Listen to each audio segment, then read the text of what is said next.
People today see others dying all around them, but they have been raised with faulty conceptions and assumptions about what happens after the body dies. As a result, people live in fear of the end of life. They see themselves as ephemeral beings living a moment in time, separated from others and dependent solely on their own resources to be happy. So they must be self-serving and take as much as they can from life without regard for others. People today are taught we're not 100% sure we live on after the body dies. We cannot know about or communicate with the place people go after the body dies. If there's a life after this life, what it's like is a mystery. Religions suggest we'll spend all day, every day, throughout eternity, worshiping God or strumming harps on clouds. That's the only vision of the afterlife people have. People are taught there's a veil between this life and the next that cannot be penetrated. A recent poll found that 67% of those studied believe there is a place of torment called hell. Children learn by watching adults reacting in deep grief when a body dies. They learn the death of the body is a terrible thing to be feared. People might say, "Grandma's watching over us," but they don't act like they really believe it. They fear death strongly. Children learn that fear. People in our societies are taught that those who leave the earth are inaccessible. If they're out there, we can't reach them. People go to cemeteries to visit their loved ones. They must be in the ground or in a mausoleum.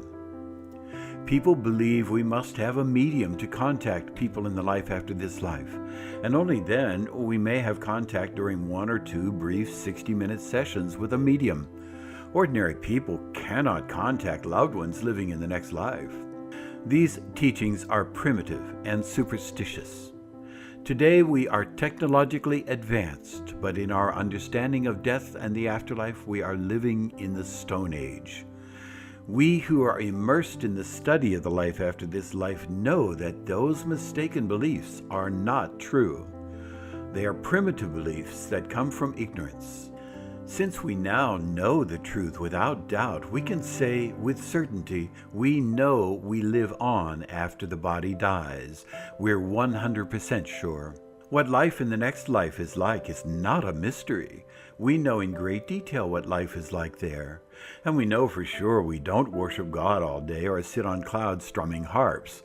We live in a world much the same as the earth plane, but without the negatives and with more glorious environments. We know people don't go somewhere else when the body dies. They just stop using the body and focus on another reality. The life after this life coexists with us. It isn't far away. We have a transition with a change of focus, just as though we were looking at a sunset one moment and turned to look at a mountain the next. The sunset is still there when we look at the mountain. The mountain is still there when we're looking at the sunset. We've just changed focus. There is only here. We know the cemetery is a place where we toss off the old tattered bodies we no longer need. People don't have to visit a cemetery. Our loved ones are here now, embracing us as we think about them. They are just a thought away. The people who leave the earth are very accessible. They want to communicate with us. All we have to do is turn our focus to them. They will respond by filling our awareness with their messages. We don't need to have a medium to communicate with people living in the next life. We can connect ourselves, sometimes with help. Forms of communication are 98% successful in helping ordinary people have their own afterlife communication. That is reality. We live on after the body dies, in an environment filled with new, exciting, wonderful experiences. And now we have complete access to people living in the life after this life. They want to be involved in our lives. Communicating with us and helping us is part of their continuing growth in love and compassion. They are still growing spiritually, and we are helping them grow. In turn, they can help us as we learn lessons, grow in love and compassion, and enjoy our lives. Nearly all people today don't know these truths. But we can envision what life would be like when everyone knows these truths with conviction. I want to share with you what life will be like. People will learn from childhood about the life after this life and how to communicate with those living there. Children will learn through instruction and their parents' example that when someone's body dies, that person is still alive, just taking on a different focus. It will be common knowledge. There will be sadness at the cessation of interactions with the person's familiar body, but there will be no funerals, only celebrations of the person's graduation to the next life and shared expectations for the wonderful reunion that will soon come for everyone. Today, schools and universities teach about the stages of life: infancy, childhood, adolescence, young adulthood, middle age, and old age. They don't teach about the transition resulting from the death of the body. They certainly don't talk about the life after this life.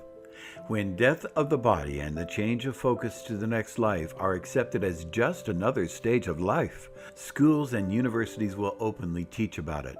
The sociology and psychology courses will carry teaching the stages of life into what happens with the death of the body and what life is like in the life after this life.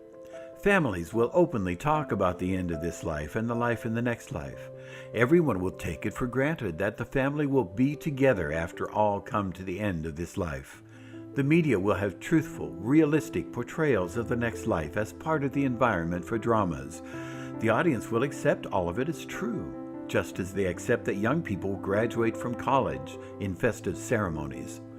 The life after this life will be an "of course it's true" reality, commonly known. We can describe what life will be like when all people share those convictions. What we regard now as a special ability to speak to those who have transitioned will be a common ability. Many people will have advanced abilities to communicate because all will have been raised as children to accept the communication and will be encouraged to develop any special abilities they have. There will be many people in the neighborhood who are especially adept at communicating.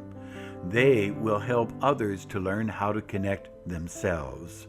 All people can communicate with loved ones who have made the transition. We have the data to show that's true, with a success rate of 98% for some methods of afterlife communication.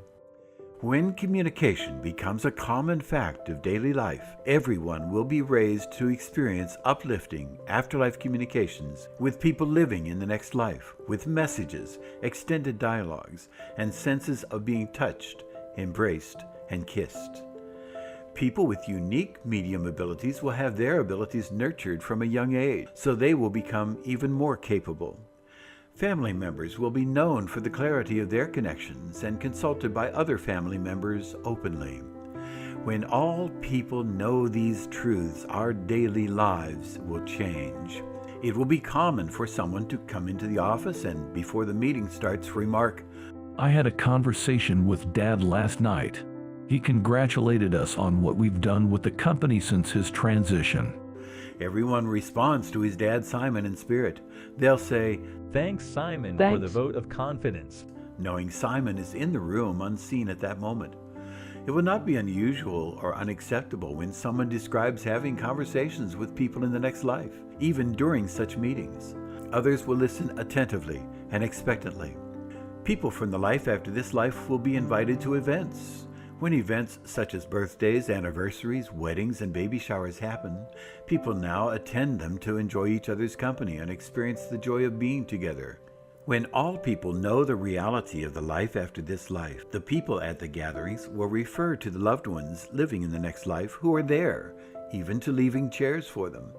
The conversation will casually turn to references to the people in the next life, such as a recently transitioned man named George.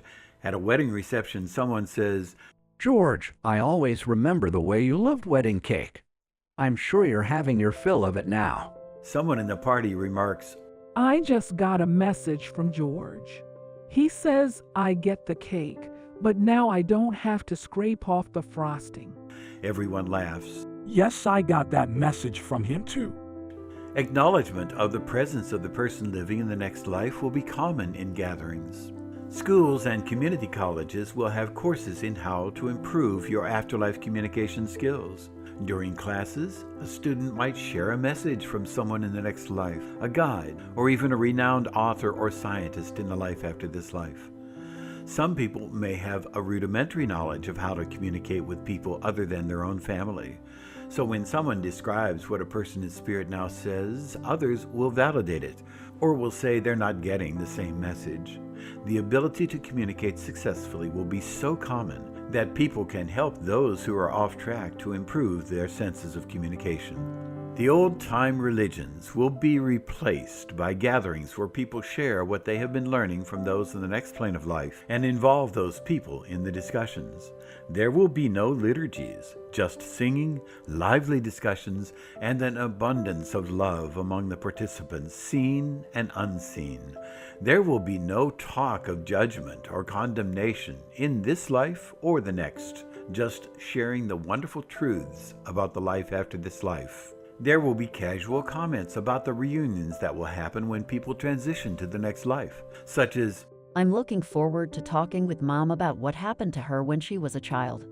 or, "I'll ask Uncle John when I get there what his reaction was when his daughter Joan left school to become an actor." These will be common, and all listeners will know the truth of the reunion that is coming.